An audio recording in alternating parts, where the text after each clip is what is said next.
Hi viewers, எல்லாரும் எப்படி இருக்கீங்க? நான் உங்கள் டாக்டர் லட்சுமணன். இன்னைக்குள்ள வீடியோ நம்ம எதை பற்றி பார்க்க போகிறோம்னா, 40 வயசுக்கு மேலே ஆரோக்கியமாக வாழ என்னென்ன விஷயங்கள் செய்ய வேண்டும், என்னென்ன உணவுகளை சாப்பிட வேண்டும், அது வந்து ஈஸியாகவும் இருக்கணும். அதை பற்றி இன்னைக்குள்ள வீடியோவில் பார்க்க போகிறோம். இப்போ நான் உங்களுக்கு அசால்ட்டாக சில அட்வைஸ் பண்ணிடலாம். 40 வயசு மேலே இப்படி இருங்க ஸ்ட்ரிக்டாக இருங்க. ஆனால் யாரும் அதை ஃபாலோ பண்ண போகிறதில்ல. ஓகேவா? அதனால் நான் என்ன சொல்லக்கூடியது, அன்றாட வாழ்வில் நம்ம வந்து கடைபிடிக்கக்கூடிய சாப்பிடக்கூடிய உணவுகள் மூலமாக சிம்பிளாக 40 வயசுக்கு மேலே ஆரோக்கியமாக எப்படி இருக்கலாம், அதை பற்றி இன்னைக்குள்ள வீடியோவில் பேச போகிறேன். ஓகேவா? இப்போ 40 வயசுக்கு மேலே போனாலே உங்களுக்கே தெரியும், பிபி, சுகரு, ஹார்ட் டிசீசஸ், ஏன் ஸ்ட்ரோக்கு கூட சிலவங்களுக்கு வரும். இந்த மாதிரி விஷயங்கள் 40 வயசு மேலே வரும். ஏன் 40 வயசு மேலே வருது? 40 வயசு கீழே வந்தால் என்ன நீங்கள் நினைக்கலாம். அப்படி இல்லைங்க. 40 வயசு கீழே இருக்கும்போது நம்ம உடம்பு ஆரோக்கியமாக இருக்கும். முக்கியமாக மசில்ஸ் எல்லாமே ஸ்ட்ராங்காக இருக்கும். ரத்த ஓட்டம் சீராக இருக்கும். அதாவது ஹீமோகுளோபின் சொல்லக்கூடிய அதுவும் சீராக இருக்கனால ரத்த ஓட்டம் வந்து அதிகமாக இருக்கும். ஏன்னா அந்த ஹீமோகுளோபின் வந்து ஆக்சிஜனை கேரி பண்ணி பிரெயின் வரைக்கும் கொண்டு போகிறது இல்லையா? அதனால் வந்து நமக்கு வந்து 40 வயசு கீழே ஆரோக்கியமாக தான் இருப்போம். ஆனால் 40 வயசுக்கு மேலே எல்லாம் படிப்படியாக வீக் ஆயிரும்.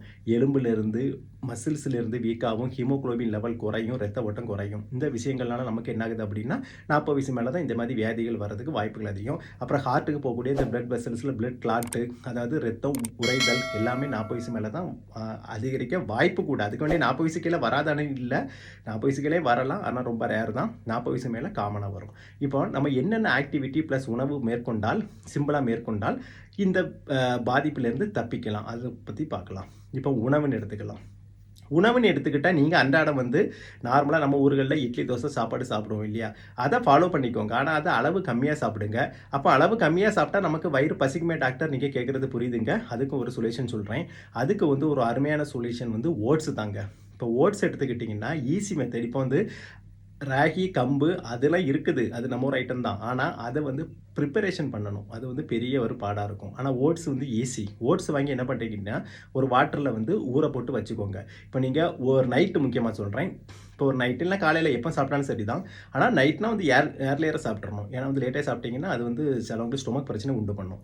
நீங்கள் சாப்பிட்றதுக்கு ஒரு 2 மணி நேரத்துக்கு முன்னாடி அதை ஊற போட்டுட்டிங்கன்னா அது நல்லா ஊறி போய் இருக்கும். அதுக்கு கூட கேர்டு இருக்குல்ல, தயிர், அதை வந்து ஊற்றிக்கலாம். அதை ஊற்றி சாப்பிட்லாம். சின்ன வெங்காயம் போட்டால் இன்னும் அது இம்யூனிட்டி பவரையும் கூட்டும். சின்ன வெங்காயம், பாதாம், பிஸ்தா இந்த மாதிரி ஐட்டங்களை சேர்த்து போட்டு ஒரு ஷேக் மாதிரி பண்ணி குடிக்கலாம். இது வந்து வயிறும் நிறைஞ்சிரும், ஆரோக்கியம் இருக்கும், புரோட்டீன் சத்து முக்கியமாக கிடைக்கும். ஓகேவா? இது மசில் பில்டப்புக்கு முக்கியமாக தேவை. கொழுப்பையும் இந்த புரோட்டீன் அதிகமாக போச்சுன்னா கொழுப்பை கம்மி பண்ணும். இவ்வளோ அட்வான்டேஜஸ் இருக்குது. ஸோ இதை ஒரு ஆப்ஷனல் ஃபுட்டாக வச்சுக்கிட்டிங்கன்னா உங்களுக்கு ஆரோக்கியமாக வாழலாம். இது முக்கியமாக நைட் சாப்பிட்டிங்கன்னா ஒரு 8 மணிக்குள்ளே சாப்பிட்ருங்க.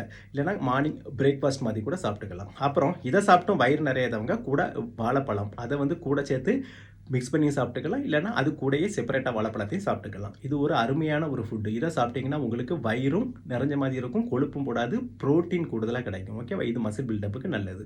இந்த ஃபுட்டை வந்து ஃபாலோ பண்ணிக்கோங்க. அப்புறம் ஆக்டிவிட்டி. உங்களுக்கே தெரியும், நமக்கு வயசு 40 வயசு மேலே ஆயிடுச்சு. இனிமேல் வந்து நம்மளுடைய பாடி ஃபங்க்ஷன் கொஞ்சம் கொஞ்சமாக குறையும். அதனால வியாதிகள் வரும். அதை அவாய்ட் பண்ணணும்னா நம்ம வந்து செயற்கையாக பாடியோட ஆக்டிவிட்டியை கூட்டணும். இப்போ நீங்கள் உடல் உழைப்பு, ஃபிசிக்கல் ஆக்டிவிட்டி பண்ணக்கூடியவங்களாக இருந்தால் பிரச்சனை கிடையாது. உங்களுக்கு 40, 50, 60 வயசு ஆனாலும் பிரச்சனை இல்லை. ஆனால் இன்னைக்குள்ள காலகட்டத்தில் யாருமே அந்த மாதிரி இல்லை பெருசாக. ஓகேவா? எல்லாருமே முக்கால் பங்கு பேர் என்னென்னா உட்காந்து வேலை பார்க்குறோம், இல்லைன்னா சிம்பிள் வேலையை பார்க்குறோம். இது வந்து வாக்கிங் வேலை பார்த்தாலும் சிம்பிளாக தான் பார்க்குறோம். இது நம்ம எனர்ஜி பத்தாது. நான் ஏற்கனவே என்னோட ப்ரீவியஸ் வீடியோவில் சொல்லியிருக்கிறேன், கலோரிஸ் பற்றி சொல்லியிருக்கிறேன். அதை வந்து நீங்கள் மறக்காமல் பாருங்கள். அதனால் உங்களுக்கு ஒரு நாலேஜ் கிடைக்கும். ஸோ அந்த மாதிரி நீங்கள் வந்து 40 வயசு மேலே கலோரி விஷயத்தில் கேர்ஃபுல்லாக இருக்கணும். நான் ஏற்கனவே சொன்ன 1800 கலோரி தான் நம்ம பாடிக்கு போதுமானது. ஓகேவா? நமக்கு வந்து 2000 கலோரிக்கு மேலே ஃபிசிக்கல் ஆக்டிவிட்டி பண்ணக்கூடியவங்களுக்கு தான் தேவை. 1800க்கு கீழேயே போதுமானது. அதுக்குள்ள உணவுகளை நீங்கள் தேர்ந்தெடுத்து சாப்பிடலாம். அதுக்கு ஒரு அருமையான ஃபுட்டு தான் ஓட்ஸ். நான் ஏற்கனவே சொன்னது, அதை ஒரு கூழ் மாதிரியாகி சாப்பிட்டுக்கோங்க. அப்புறம் கூழ். இப்போ நம்ம ஊரில் கம்மங்கூழ், கேப்பக்கூழ்லாம் தாராளமாக கிடைக்கும். அந்த மாதிரி கூழ் நீங்கள் வீட்டில் வந்து ப்ரிப்பேர் பண்ணி சாப்பிடலாம். அப்படி முடியலன்னா கடையில், சில கடையில் வந்து ஹைஜீனிக்காக வச்சுருப்பாங்க, அந்த மாதிரி கடையில் வாங்கி வந்து சாப்பிட்டுக்கலாம். இந்த மாதிரி கூழ் ஐட்டத்தை கூடுதலாக எடுத்துக்கோங்க. இதை ஹேபிட் ஆக்கிட்டிங்கன்னா நார்மலாக வந்து சாப்பிடக்கூடிய இட்லி தோசை அளவு, சோறு அளவை கம்மி பண்ணிடலாம் ஆட்டோமேட்டிக்காக. ஏன்னா ஒரு ஃபுட்னுடைய அளவை கம்மி பண்ணுறது பேர் டயட்டு கிடையாது. கரெக்டான சத்து கொடுக்கக்கூடிய உணவுகளை சாப்பிட்ற பேர் தான் உண்மையான டயட்டுன்னு என்னோட ப்ரீவியஸ் வீடியோவில் நான் சொல்லியிருப்பேன். ஸோ அதை நீங்கள் மறக்காமல் பார்த்தீங்கன்னா உங்களுக்கு ஒரு நாலேஜ் கிடைக்கும். ஸோ நீங்கள் இந்த சைக்கிள் வந்து நம்ம ஊரில் எல்லாம் தாராளமாக இருக்கும் இல்லையா? அதை வந்து வீட்டில் வாங்கி விட்டு அதை ½ அன் ஹவரில் ஒரு 15 மினிட்ஸ் கூட சும்மா வந்து ஸ்டாட்டிக், அதாவது நின்ன இடத்துல ஓட்டினாலே நமக்கு வந்து ஃபேட்டு குறையும். வாக்கிங் பண்ணலாம். கொஞ்சம் வயசானவங்க வாக்கிங் பண்ணுறாங்க, அந்த மாதிரி வாக்கிங் கூட பிரிஸ்க் வாக்கிங்காக இருக்கணும். Light walking waste. ஓகேவா? அப்புறம் ஏஜ் கம்மியாக இப்போ தான் 40 வயசு ஆகுதுன்னா பிரச்சனை கிடையாது. ஜாகிங் கூட லைட்டாக சிம்பிளாக பண்ணிக்கலாம். இந்த மாதிரி விஷயங்கள், skipping is the best. So இதெல்லாம் நீங்கள் ஃபாலோ பண்ணிங்கன்னா உங்களுக்கு அருமையாகவே என்ன ஆகும்னா ஃபேட் வந்து படிப்படியாக குறைஞ்சி ஆரோக்கியமாக இருக்கலாம். இந்த மாதிரி விஷயத்த நம்ம வந்து அதாவது உணவுல சரி நான் ஏற்கனவே சொன்ன மாதிரி, அப்புறம் ஆக்டிவிட்டி சிம்பிள் ஆக்டிவிட்டி. அப்புறம் உட்கார்ந்து ஸ்டாண்டிங்ல வர சிம்பிள் எக்ஸர்சைஸஸ் இது இடுப்பு பகுதியில் கொழுப்பு சேர விடாமல் தடுக்கும். ஏன்னா இடுப்பு பகுதியில் சேரக்கூடிய கொழுப்பு ஆபத்தானது. அதுதான் இருந்து ஹார்ட் அட்டாக்ல இருந்து ஸ்ட்ரோக் வரைக்கும் வியாதிகள உண்டு பண்ணுது. ஸோ இந்த மாதிரி விஷயங்கள ஃபாலோ பண்ணலாம். இவ்வளவு நேரம் நான் சொன்னது ஃபுட் விஷயத்திலயும் சொல்லியிருக்கேன், ஆக்டிவிட்டிலயும் சொல்லியிருக்கேன். இந்த 2 விஷயத்த நீங்க கரெக்ட்டா ஃபாலோ பண்ணிட்டாலே போதும். உங்களுக்கு 40, 50 வயசானாலும் பிரச்சனையே இல்ல. நீங்க அத பத்தி வயச பத்தி கவலைப்பட வேண்டிய அவசியம் இல்ல. வியாதிகள பத்தியும் கவலைப்பட வேண்டிய அவசியம் இல்ல. ஓகேவா?